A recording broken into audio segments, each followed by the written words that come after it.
Before we go further, we need some more concepts from matrices. First is the trace of a square matrix is defined as the sum of the elements of the diagonal. There is a MATLAB function called trace that computes this trace of a square matrix. So let's see an example of what the trace does. So suppose we have a square in the undeformed configuration of side 1.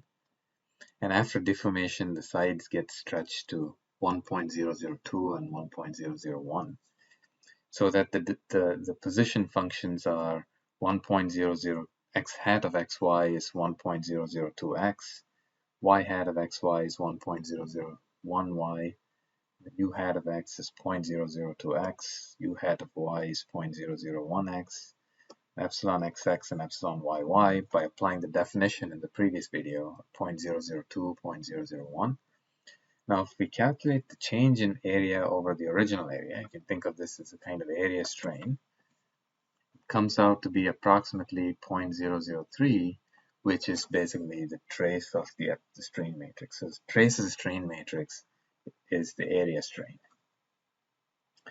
The trace of product of three matrices, if we do a cyclic permutation of the matrices, remains the same. Now we define the dot product of matrices.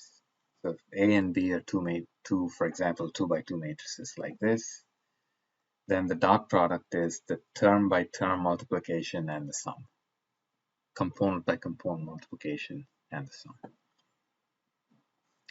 So in MATLAB, this can be done using the sum function and the dot star operation with the all option.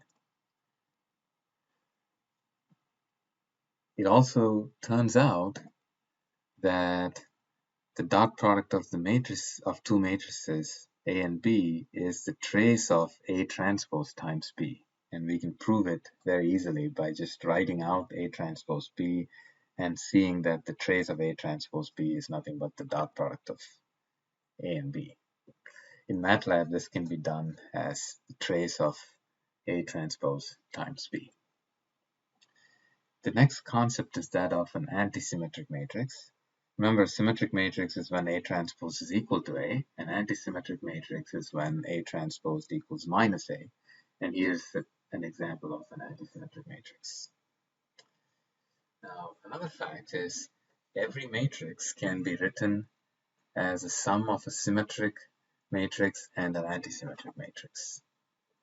And this is very easy to see because the matrix A can always be written as 1/2 of A plus A transposed,